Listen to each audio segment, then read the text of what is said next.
Então, continuando falando aqui sobre as doenças causadas pelos protozoários, a gente vai ter agora a doença de Chagas. A doença de Chagas, ela foi descrita aí pelo Instituto Oswaldo Cruz, né? O Carlos Chagas foi quem descobriu. E ela vai ser causada pela Trypanosoma cruzi. A doença de Chagas, ela também pode ser chamada de tripanossomíase. Então, a doença de Chagas, ela vai afetar principalmente o músculo do coração, tá? E ela também é causada por um protozoário. Também tem um ciclo heteroxêmico. Então, aqui, no caso, a gente tem o barbeiro, sendo o nosso transmissor do nosso protozoário, tá? No protozoário, agora lembrando também que eu falei para vocês que o protozoário ele vai ser encontrado em algumas formas, de acordo com o ciclo, né? Então, ali, aqui no caso da doença de Chagas, no mamífero a gente vai encontrar essas três formas: esferomastigota, epimastigota e tripomastigota. Já nos insetos a gente vai achar ele em forma amastigota e tripomastigota. Então, aqui a gente tem uma representação do ciclo da doença de Chagas, tá? E aí vai começar quando a gente tem o barbeiro, que vai se alimentar do sangue do nosso humano aí, do mamífero, tá? Quando ele vai se alimentar do sangue, gente, aqui a infecção ela vai ser um pouquinho diferente do que a gente viu lá na leishmaniose. Então, o que vai acontecer? Ele não vai regurgitar o sangue. Nesse caso, o protozoário, ele vai estar armazenado no intestino dele também. Só que quando ele vai sugando o sangue, ele vai enchendo o tubo digestivo. Como ele é curto, ele acaba defecando na hora aí de fazer essa alimentação. Quando ele libera essas fezes em cima da pele da pessoa, essas fezes elas vão estar contaminadas com o protozoário. Então ele terminou de se alimentar, tudo, tirou, né, o aparelho bucal, e aí esse aparelho bucal ele fez uma pequena perfuração no rosto da pessoa, ou no rosto, na pele da pessoa, né? Barbeiro, porque ele geralmente ele tem o hábito de sugar o sangue nessa região aqui do rosto, tá? Então, o que vai acontecer? Depois, ele deixa essa pequena perfuração e na hora dele se alimentar, ele libera uma substância também que causa uma pequena coceira. E aí a pessoa dormindo, geralmente ele tem hábitos noturnos, né? Vai lá e coça. Quando ela coça, ela acaba arrastando essas fezes e trazendo esse protozoário para dentro dessa perfuração. Vai ser o momento que o protozoário entra na corrente sanguínea. Aí o protozoário vai entrar na corrente sanguínea da pessoa, vai entrar nas células musculares e começa a se multiplicar, tá? Vai fazendo isso ao longo da vida. Qual que é o problema? Que esse ciclo, essa percepção, ela pode ser rápida ou ela pode ser demorada. Tá? Mas daqui a pouco a gente fala sobre isso. Então ele vai ficar se multiplicando, né, dentro do músculo, e aí vai liberando as formas amastigotas que ficam livres aí na corrente sanguínea e se transformam na forma tripomastigota, que é essa forma flagelada. E aí aqui também é a mesma coisa, dois caminhos. Ou ela vai parasitar outras células musculares, ou vai vir outro barbeiro aqui, sugar o sangue da pessoa e acaba adquirindo a forma tripomastigota, que vai se multiplicar, né, vai fazer reprodução. E aí, depois esse protozoário vai lá, ou esse barbeiro vai lá, pica outra pessoa, e o ciclo vai se repetir, tá? E é aqui, nesse ponto da musculatura, que a gente vai se atentar para uma coisa. Como eu falei para vocês, ele vai afetar a musculatura da pessoa. Então, ele pode ficar fazendo isso de uma forma sutil por muito tempo. Depois de muito tempo, pode acontecer de haver insuficiência cardíaca, né? A pessoa começa a sentir dor no coração, dor no peito, pensa que está com alguma cardiopatia. Quando vai fazer um exame, não. O coração está chagásico, que a gente chama, tá? Que é o coração da pessoa que está com a doença de Chagas, ele está desse tamanho, ó, muito maior do que o tamanho natural, porque o protozoário foi se multiplicando utilizando essa musculatura do coração, tá? Então, isso ao longo de muito tempo, tá? Tem pessoas que convivem aí 10 anos com a doença de Chagas e não sabem que tem a doença. A doença de Chagas, gente, é aquela doença que o pessoal fala que é a doença que a gente adquire através do açaí, tá? Porque o barbeiro, ele tem hábito de ficar em locais que tem palha. Então, aquela palhazinha do açaí, da folha do açaí, é ótimo para a sobrevivência dele. E aí, como é que você vai acabar adquirindo isso, né? Se você pegar e fizer em locais que não tem uma higiene muito bem adequada, pode acabar batendo o barbeiro junto com o açaí, né? Se não for bem lavado e tudo mais. E o protozoário ele não vai morrer nesse processo. Quando a gente se alimentar do açaí, ele vai estar lá. E aí pode causar doença de Chagas, tá? Mas hoje em dia já tem uma fiscalização maior e tudo mais. A recomendação só é que a gente faça a ingestão de locais que a gente sabe a procedência, né? Que tenha uma boa procedência. E existem alguns sinais aí que pode acontecer de ficar na pessoa quando o barbeiro vai fazer essa alimentação, tá? Que é o chagoma, né? Que é o sinal que a gente vai ter, é o sinal de Roman. O sinal de Roman vai ser esse crescimento aqui na pálpebra, inchaço na pálpebra por causa da reação da picada, tá? O chagoma é essa mancha, o edema na pele da pessoa, que vai ser perceptível também por causa da picada do mosquito. Então, medidas de profilaxia, a gente tem aí o uso de telas nas portas e nas janelas, uso de inseticida, repelente, tá?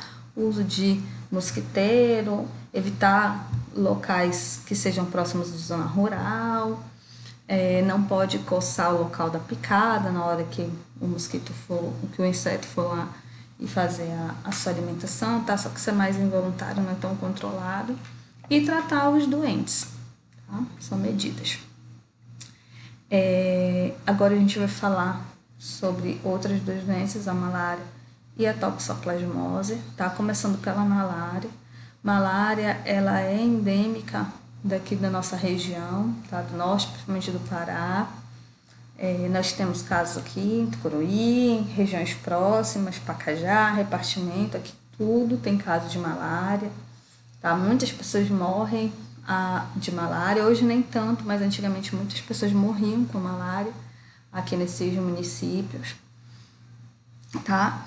A malária ela também é causada pelo protozoário, e a gente tem alguns protozoários aqui que são causadores aí dessa malária, tá? A malária vai ser causada pelo plasmódio.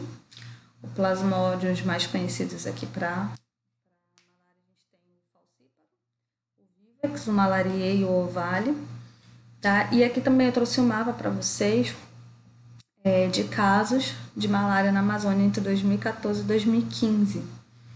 Então, a gente tem aqui, ó, o Pará, aqui o roxinho, tá? Com 11 mil casos em 2014, 9 mil casos em 2015, tá? Mato Grosso, 884, 948 casos em 2015, tá? Só para vocês verem aqui como que, nesse caso, o clima ele interfere totalmente por causa do mosquito que vai ser transmissor aí do nosso protozoário, tá? Então, a malária, ela vai ser dividida aqui de acordo com o agente causador, tá? Então, o plasmódio falcíparo, ele produz o que a gente chama de febre terçã maligna.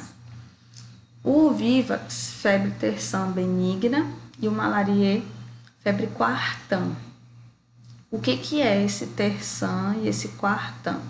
Vai ser o tempo de reprodução do nosso protozoário dentro do organismo do indivíduo, tá? Então, na febre terçã, a gente tem ciclos aí que duram até 48 horas. Na febre quartã, até 72 horas. Então, isso está muito relacionado a quantidade de dias que vai durar o ciclo do nosso protozoário, tá? Então, o nosso mosquito transmissor vai ser o Anopheles. E a gente já vai ter uma variedade maior aqui na quantidade de... Na quantidade não, na forma com que a gente vai encontrar o nosso protozoário, tá? Então, nas células do hospedeiro, a gente pode encontrar forma esporozoito, merozoito e oocineto. A gente também pode encontrar aí em forma de trofozoítos, esquizones e gametófilos,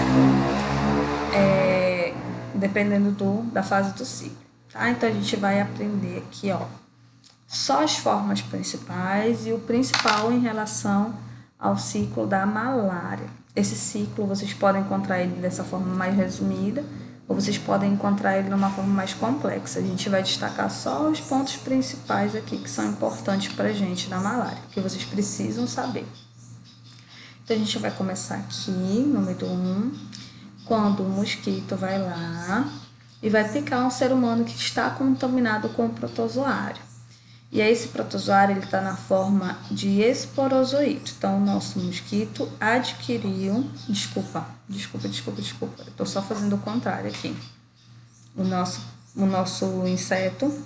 Esse aqui é o do inseto, tá? Ele está com o protozoário na forma de esporozoito e vai picar uma pessoa que não está contaminada.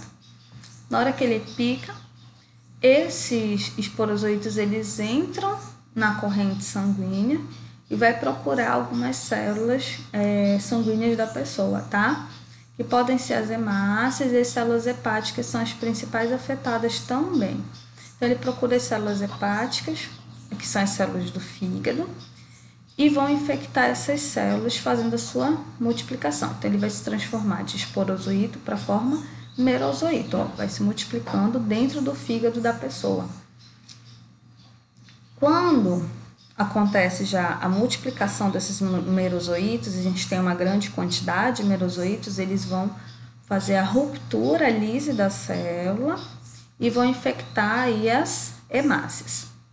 Nas hemácias, eles vão fazer a mesma coisa, continuam se multiplicando e com essa multiplicação a gente tem a lise das hemácias e a gente segue dois caminhos. Ou esses merozoítos são liberados na corrente sanguínea e formam e infectam outras hemácias, ou eles são transformados em gametócitos, que é a forma sexuada e os gametas, na verdade, desse protozoário, tá? E uma característica importante também de saber é que na malária, a malária ela vai ser...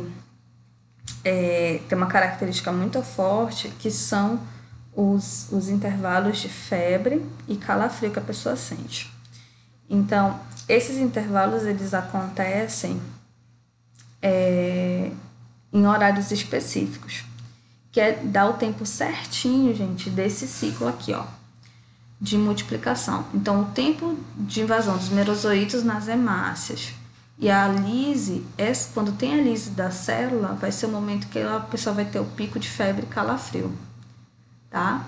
Que vai acontecer em horários específicos, tá? Então, geralmente, o horário do almoço, o final da tarde, são os horários de infecção aí que a pessoa sofreu. Então, vai ser o ciclo, aí vai ser o pico dela, vai ser o momento que vai ter esses calafrios, tá? Então, vamos lá. Chegou aqui os gametócitos.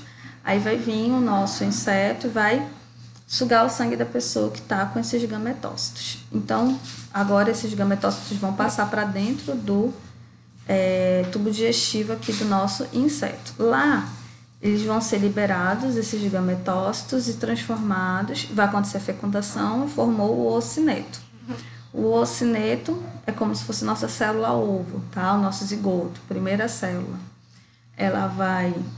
formar o nosso ovócito aqui, se multiplicar e liberar um monte de esporozoítos no tubo digestivo. Quando o inseto vai lá picar a pessoa, o ciclo vai se repetir, tá? Então, quais são os sintomas que a gente vai ter? Febre intermitente, né, com esses horários específicos e calafrios associados a mal-estar, cefaleia, dores musculares, articulares, náusea, vômito, fraqueza e geralmente anemia também, tá, gente? Nessas pessoas. Então, anemia intensa aqui por causa da lise das hemácias. A gente tem que pensar. Medidas de profilaxia, usar mosquiteiro, tela nas portas e janelas, repelente, inseticida, combate ao mosquito e tratar as pessoas doentes.